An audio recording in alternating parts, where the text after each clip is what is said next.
This is the first episode in our latest season covering unsolved homicides across the United States, and the first in a two-part series. The views, thoughts, and opinions expressed are solely the interviewee's own. All individuals are presumed innocent until proven guilty in a court of law. This two-part series discusses drug use, violence, crime scenes, autopsy, homicide, and suicide. If you or a loved one is struggling with suicidal thoughts, please call the National Suicide Prevention Lifeline at 800-273-8255 or 911 if there's an immediate emergency or crisis. Listener discretion is advised.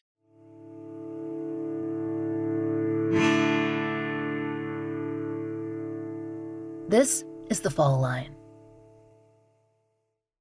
1985, Dallas, Texas. The real estate boom meant never-ending construction, and the population grew steadily.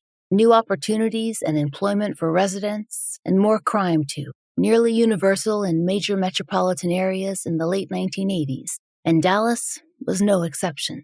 Dallas was still years off from a banking crisis that would change the city's landscape. New residents flooded in, and the city was busy and lively and bustling. In late June, it was stiflingly hot, with highs creeping into the 90s. Heat settled into asphalt and reflected off metal and glass onto sidewalks, where residents rushed past each other. 24-year-old Catrina Mowrey was one of those people, living in a little apartment in the city. She wasn't a Dallas native. She was born in Kansas. But at 18, she'd followed her sister Joanne to the city. Catrina traveled back and forth between the two states often, even spending time living back at home. Joanne stayed in Texas. She had legal issues that complicated her return to Kansas. Catrina had been home to Kansas as recently as Christmas, and she spoke to her youngest sister Deborah practically every day. Deborah had never permanently joined Joanne and Catrina in Dallas. She was enrolled in school back in Kansas, and they'd grown up in a big, close-knit family. 3 sisters who were more like best friends, especially Deborah and Catrina. When they argued, they made up quickly, and they trusted each other with everything. But contact was different in the 1980s. It was limited to landlines, and they couldn't keep close tabs, just not like today. And that support would have been welcome. Based on everything we've discovered, that past year and a half had been difficult for Catrina. In January of 1984, she'd been in a car wreck in Missouri that left her with serious injuries, including broken bones in her back, and it took her months to recover. After returning to Dallas, Catrina found a community, people she'd known back home, and new ones.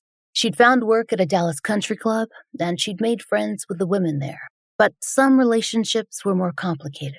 One of her best male friends was romantically interested in her, but she didn't return his affection. He was someone that she'd known for a long time, and they'd even been roommates at one point. We now know that she was dating a different man, one who regularly loaned her a car and who was likely married to someone else. He was also allegedly involved in Dallas's drug trade. The final important detail was that Catrina had been attacked in her home in the spring of 1985 by a third man, an acquaintance that she'd known for some time. According to police records, her door had been broken down and he'd threatened her with a gun. Since we need to discuss them throughout these episodes, we've assigned all 3 men aliases. Catrina's longtime friend, he went by the nickname Pee-wee, so we'll use that. The boyfriend, we'll call him John. The acquaintance who broke into her home, he'll be Andrew. Remember, all 3, each would come under Dallas PD's scrutiny. Andrew broke into Catrina's apartment at the end of May, the 30th, according to a police report. And based on official records, 2 officers responded to a call at about 1:30 a.m. and found the front door kicked in. Inside, Andrew and Catrina were, quote, struggling. And when he saw officers, Andrew tossed a bag across the kitchen. Inside was a loaded .38 caliber revolver. When arrested, officers discovered he already had an outstanding warrant. Based on what we know, Catrina had been hesitant to involve police, but she'd been in fear of her life, and that's why she called 911. She apparently declined to press charges. Based on the information we were provided, she told officers that she and Andrew were friends, and that he'd come to the apartment because she wasn't answering her phone, and he wanted to collect money that she'd borrowed. Still, That initial report was crucial. It was one of the few pieces of evidence that Catrina's niece was able to gather years later, when she began tracing her aunt's movements through the spring and summer of 1985. Her niece is named Catrina too, Catrina Marshall, and we'll call her that to avoid confusion. She's Deborah's daughter, and she's managed to find out quite a lot about Catrina Mowrey's life. Despite the lack of official resources available to her, it's only through her hard work that we're able to tell you much of what we know today. The last time Catrina Mowrey spoke with her sister Deborah was June 18th, just 2 weeks after Andrew had kicked in her apartment door. She had plans to leave for Kansas very soon for a family visit, and it was badly needed. Though her door had been apparently repaired by her landlord, Catrina couldn't have been feeling very secure. As far as we know, Catrina didn't tell her sister about the break-in, or that Andrew had threatened her. Deborah only knew that Catrina planned to drive to Kansas in John's 1978 blue Ford LTD and to stay for a while. What day she planned to arrive, we're not sure. Deborah always remembered the precise date of that phone call. She could recall it because she and Catrina had gotten into an argument. It wasn't anything important, but they'd left off angry, and Deborah hadn't called back, and Catrina hadn't either. Then days passed, and Catrina hadn't updated anyone on her arrival, and that blue Ford LTD never pulled up in front of the family's home in Kansas.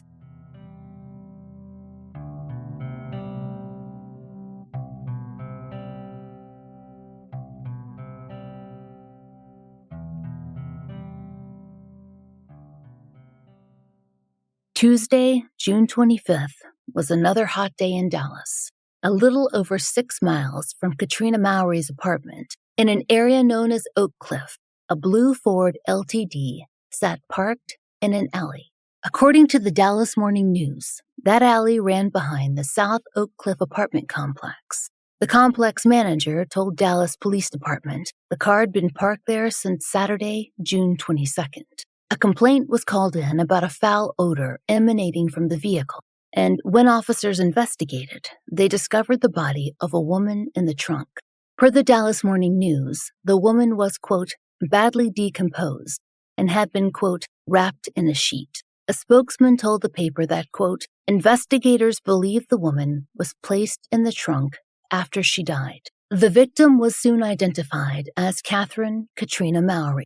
She had never even left the city, and her family had been waiting for her phone call. Instead, they heard from Dallas police investigators. By Wednesday, June 26, the Dallas Morning News was reporting a likely cause of death, though no autopsy had yet been performed. Per the Morning News, quote, police said Wednesday that a woman found dead in the trunk of a car on Tuesday apparently died of a drug overdose. Later in the article, a spokesperson for the department was quoted as saying that, quote, there was some evidence the woman had taken cocaine, but medical examiner's officials said it would be at least 2 weeks before toxicology tests could determine the cause of death. That evidence wasn't detailed, but the headline made Catrina's cause of death seem clear. Quote, woman died of overdose, police say. Catrina's niece told us that when her grandmother was initially informed of Catrina's death, the manner was suggested as suicide. We think that was based on the assumption of overdose, but we can't be certain. It's been 40 years since that phone call was made. Catrina's autopsy wasn't performed until June 26. According to her niece, a supplemental investigation report was added to her file the very next day. That report included the designation of the manner of death as homicide. In July 1985, Catrina's obituary was published, noting that the investigation was ongoing. When her death certificate was finalized in October of 1985, however, it listed the manner of death as undetermined. Catrina's niece still isn't sure why that decision was made, because when her aunt's toxicology report came back, it was clean. We did reach out to Dallas Police Department for comment on this case, but at the time of this recording, we have not received a response. Catrina Marshall does have a copy of those toxicology results, though, and we've reviewed them, as have many other media outlets. So it was clear Catrina had not died of a drug overdose, and she had not put herself in the trunk of that car. That much her family knew. But her niece told us that other facts of her aunt's case, the specific results of the toxicology, all information about the men involved in her life, and the investigation itself wouldn't come to light for another 40 years. Not until she decided to look into it at the beginning of the COVID lockdown on her mother Deborah's behalf. That was just the beginning of the investigation that Catrina Marshall continues to this day.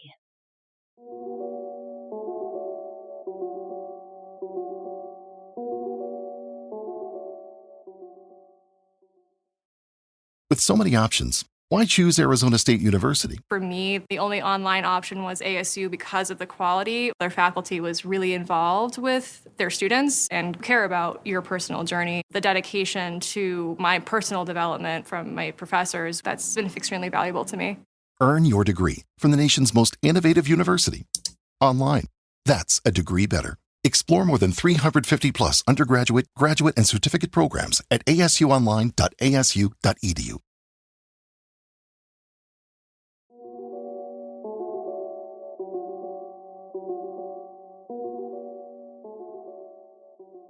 Why was that assumption of an overdose made in Catrina Mowrey's case in the first place? We told you that the man she was seeing, John, was allegedly involved in the Dallas drug trade. We don't know exactly how he met Catrina, but it's almost certain that he would have been known to the local authorities. And the fact that Catrina Mowrey was found in his car was a significant detail.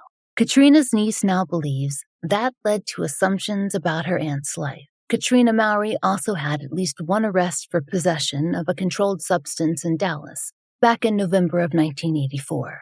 Those charges were ultimately dismissed, but that combination of factors could have influenced early assumptions made in Catrina's case. Her sister Deborah never believed that Catrina had overdosed, accidentally or purposely. She was sure from the beginning that her sister was murdered. It seemed the case status wasn't as clear-cut for authorities, despite that notation that appeared early on in Catrina's file. Deborah would be the one who followed up with Dallas police over the years and asked for status updates. Her daughter told us that there was never any significant news. Investigators came and went, and that's always the way in a big department. When Deborah's daughter was born in 1991, she named her for her oldest sister. Catrina Marshall grew up hearing stories of her aunt, and she said her mother was the only person who talked about Catrina Mowrey, and about her other aunt, Joanne, too. Less than 10 years after Catrina's death, Joanne was also killed in Dallas.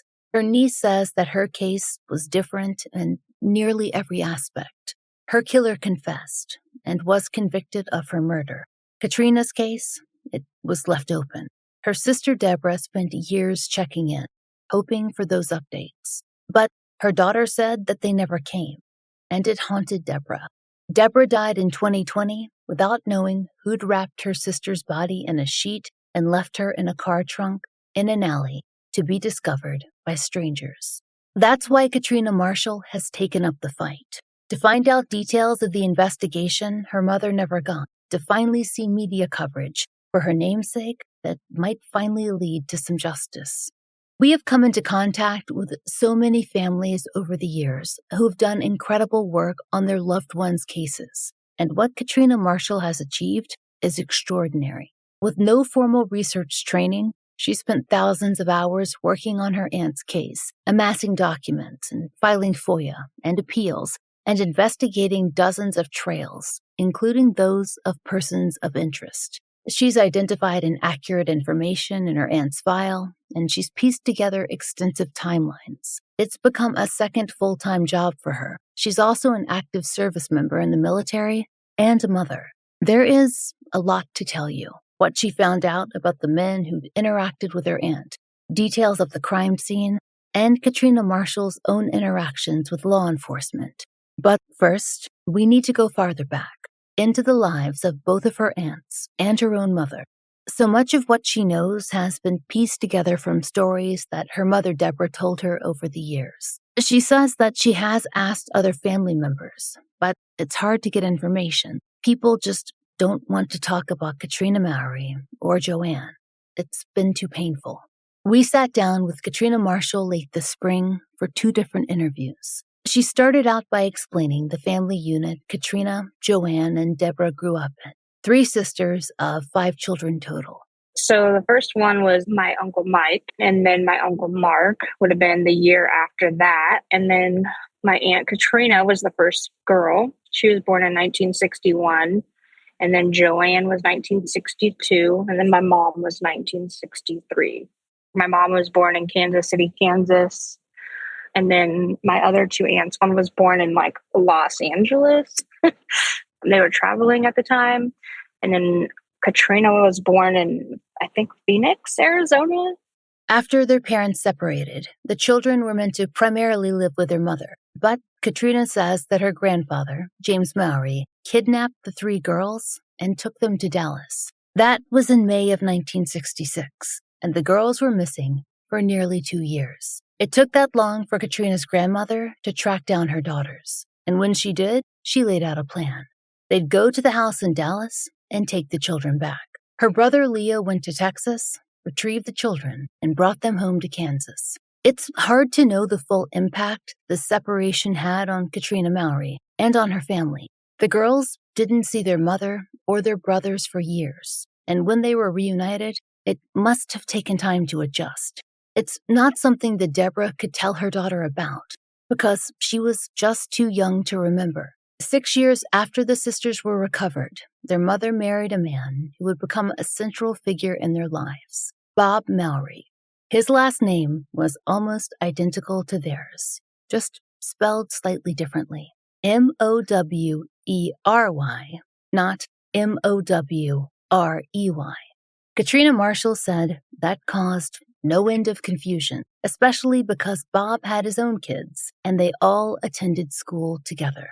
So basically, my grandma, she ended up marrying whom I consider my grandfather, and his name is Robert Mowrey. My grandmother, she brought her 5 kids from that marriage with R-E-Y as their last name. And then Grandbob brought like his 5 kids or whatever. So they have all these kids in one house, off and on a little bit. And they're all have the same last name, but half of them are spelled differently. So, their schools are just like, wait, what? It's kind of crazy. Despite the hustle and bustle and confusion, it was a happy and stable time for the sisters, who settled into life with Bob and his kids. When talking about their lives, Deborah told her daughter most about their teenage years and what the 3 of them got up to. They were all very kind of similar looking, but very different in personalities. I mean, Joanne was just the crazy one. She was always in trouble. She'd like to get in trouble just so she could try to psychologically see if she could get herself out kind of thing.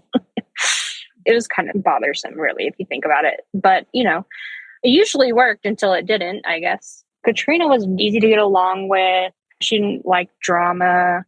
She just kind of stayed out of people's business. She loved to get dressed up and get all dolled up and go. All 3 of them growing up in their teens, they all loved to roller skate. I know that was a huge, huge thing growing up in Kansas. They loved the disco music and the roller skating rink. And they'd get all dressed up and go roller skating, like a disco, basically. But in terms of how they differed a lot, Joanne was just the mischievous one. She loved to push boundaries, the troublemaker from a very young age, but still very smart. They were all very smart and did well in school when they applied themselves. And Catrina was she was outgoing too, but she was more sentimental and sensitive and kept to herself, didn't want to get involved with law enforcement or get in trouble, didn't want to be part of that same thing Joanne was kind of into. My mom was just the baby of the bunch. So she did everything Catrina did. That was her idol. One of my uncles, he mentioned how Catrina really loved the sappy love songs.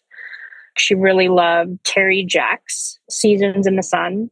It's actually so sad because it's kind of mirroring her life and how it ended in a way. And then, of course, Tears in Heaven by Eric Clapton. My mom played that at Joanne's funeral. And so that was her funeral song. And my mom could not, if that came on in the car, she'd be done for. She was a crier, for sure. Catrina Marshall told us that she grew up hearing these stories. Her aunts were present in her life, even though they had both passed away by the time she was old enough to remember anything. Her mom made sure of that. So I was actually born in Wellington, Kansas. It's a really tiny town, like right outside of Wichita, Kansas, which is where my parents met and where they lived while they were married. So my Aunt Catrina had already been murdered in 85 by the time they met and got married and everything. And then Joanne was killed during their marriage after I was already born. So I was like 2.5 or something, I think, when Joanne was killed. So my mom and I, we were very close. I grew up as an only child. I went to school right next to the cemetery where they're at. And so on my lunch break at school, my mom would come get me and we'd go have lunch with her sisters, just like it was any other day. And it was nothing like depressing or sad to me at all. And my mom would sit there and tell me stories, and we'd just sit there on the grass and have lunch and talk and hang out with her sisters. And that's what really carried me through into adulthood, is that I wanted to know now. When you're named after someone, you want to know who you're named after, what their story is, why you're named after them, what happened to them, you know what I mean? But for us, that's just where we bonded. Like, that's where we connected, And so, she never made it like that for me. My mom always told me the good stuff and the good stories. And my mom always knew it was a murder. I don't know how. Don't ask me how. I don't know. But she always knew it was not a drug overdose, especially cocaine. Catrina Marshall told us that when her Aunt Catrina died, her mother didn't just lose her sister. She lost her best friend. And that's what made it so hard. They knew everything about each other. My mom and her were like two peas in a pod. She was either here visiting or my mom was always there visiting. Mostly just my mom and Catrina. Those were the main two. Joanne was always kind of off doing her own thing or getting in trouble usually. She's kind of the rambunctious one, I would say. Joanne was the first one of them that was in Dallas. She was in Dallas before any of them. I'm not sure what year exactly, but I know she never came back to Kansas after, I think, like 1982, technically. She got herself in some hot water in Kansas with a lot of people, and everyone was mad at her, so she never came back. Katrina obviously was back and forth. She lived back and forth, like just the year before she was killed. But Joanne always talked her into moving back to Dallas for some reason or another.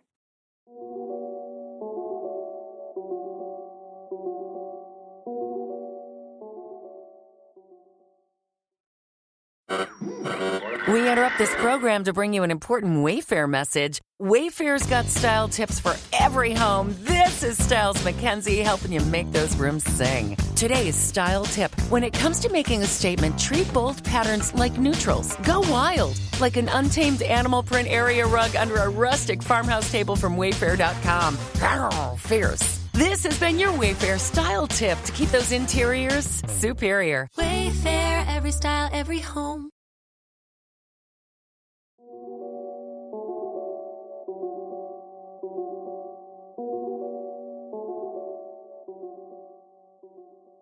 We told you that Deborah couldn't follow her sisters to Dallas, even when she got old enough, because she was focused on school. She did keep up with Catrina's life as best she could, though. Yet, of the 3 possible persons of interest whose names surfaced in Catrina's case, Pee-wee, John, and Andrew, Deborah only ever mentioned one of them to her daughter by name. Deborah knew that Catrina was dating someone and that she used his car, but she didn't have any more details than that. Catrina Marshall wouldn't find out about the other 2 until after Deborah's death in November of 2020, and she couldn't place any of them in the stories of Catrina's time in Dallas, or the worries that her mother had for her sister. But she had heard Deborah talk about Pee-wee. When Deborah discussed Catrina's death, his name, it had come up a lot. Deborah wondered how her sister could have ended up in that car behind the apartment complex in Oak Cliff.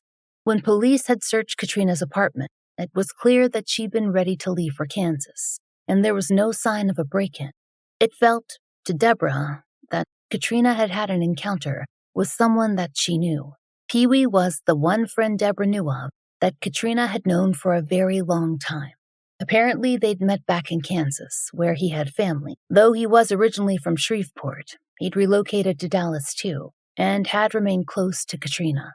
He was the guy best friend. So he was my aunt's best friend for a really long time. Like they lived together at one point over the years, and they were always kind of together. And he came back to Kansas with her to visit family a couple times.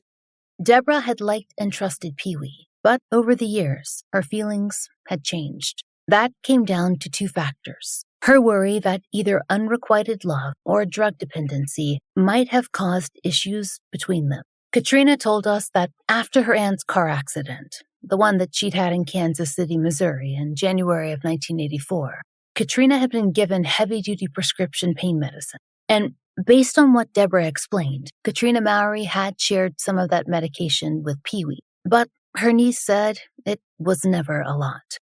So she just give him some, if he asked her for some. It was never like, I've had articles or podcasts go and say like, she was his drug dealer. Like that is not how it was. It was not like that at all. Like she gave him a couple times that I know of, but like, it wasn't like she was his dealer. It wasn't like a relationship like that. He was roommates with my Aunt Catrina a couple times, and they kind of ran around together, and he was quite older too. But I think the dynamic that I understand anyway is that, he really liked her and had, was in love with her, but she didn't really reciprocate those feelings for him. I know she was getting off of her pain medication, because she was finally healed from the accident. And maybe she was just like, I can't give you anymore because I don't have any more or something. Deborah didn't know anyone else who would have been angry with her sister back in 1985. And that attack felt personal. If she'd known more about John or Andrew, perhaps she would have considered them too. But that information wouldn't come until her own daughter began filing FOIA requests decades later. All Deborah could go on was what she knew, that Catrina had recovered from her injuries and hadn't needed medication anymore, and that she did not return the affections of a man who she believed was in love with her sister. There was something else that Deborah didn't know. 1 year after Catrina's death, Pee-wee was arrested for murder and a shooting death that took place in a Dallas parking lot. Catrina Marshall discovered this in her own research, and we verified it through archival records. Though the state ultimately declined to prosecute in that case, it would not be his last arrest. Deborah never got any answers to her questions about Pee-wee or whether he could have been involved in Catrina's case. That wasn't something Catrina Marshall realized until she was an adult, during the COVID lockdown, when she decided to get involved in the case. Though she'd always listened to her mother's stories about Catrina and Joanne, she had not actually learned all the details of their cases. It made Deborah sad to talk about it all.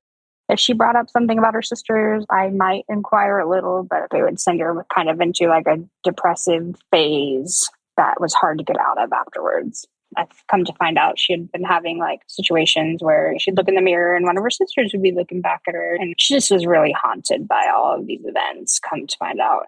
Catrina Marshall told us that Deborah wouldn't ask questions when she heard that there weren't updates in her sister's case. But Deborah certainly felt the effects of it. Deborah struggled with the pain of both losses throughout her life. So when the world shut down in 2020, Catrina Marshall was at home with her children, and she decided that she'd try to help her mother get some answers, if she could. It started with a few simple requests. They filed for documents that Deborah had never actually viewed, like her sister's death certificate and the police report in her case. She'd never seen those, much less gotten specific information on her autopsy or toxicology. Deborah had called and asked for those updates, and there hadn't been any new information. But when Catrina Marshall got involved, she discovered that it had been a long time since anyone had actually looked at the case at all. According to the official correspondence she received in September and October of 2020, her aunt's case was classified as a, quote, non-murder, and it was stored in the archives. The investigator she communicated with didn't have access to information on Catrina's case. All the official could note was that they did, quote, not have access to non-murder files that old, and could, quote, only determine it was not a murder in Dallas in 1985. So, the updates that Deborah had been waiting for As far as Catrina Marshall knows, they were never going to come. It seemed that no one had reviewed her aunt's case in years. So she decided she was going to make sure that changed, for Catrina Mowrey's sake and for her mother's. If you have any information in the unsolved death of Catrina Mowrey, please contact Dallas Police at coldcase@dallaspolice.gov. Next time on The Fall Line, we continue our coverage of the case of Catrina Mowrey. We'll get into her niece's investigations, other possible persons of interest, and what's been discovered since 2020. If you know of a case that should be covered on The Fall Line, there's a link to our case submission form in the show notes. Thank you for listening. The Fall Line is an independent podcast, and we appreciate listener support. It allows us to do research, obtain FOIAs, pay our content advisors, and support and donate to the causes we care about. Our therapy fund is paid for through Patreon and Apple Premium subscriptions. If you try out the products we advertise, please use our sponsor codes. It really helps. And please take a moment to rate and review our show on your podcast app of choice. If you listen on Apple Podcasts, please be sure to check your subscription to make sure you're set for automatic downloads so you don't miss an episode. My book, Lay Them to Rest, is out everywhere now. Find out more through the link in our show notes. The Fall Line is written, hosted, and researched by Laurah Norton, with additional research by Melissa Gold. Interviews by Brooke Hargrove. Engineered and scored by Southern Gothic Media with Maura Curry. Content advisement by Vic Kennedy and Brandy C. Williams, with special thanks to Liz Lipka.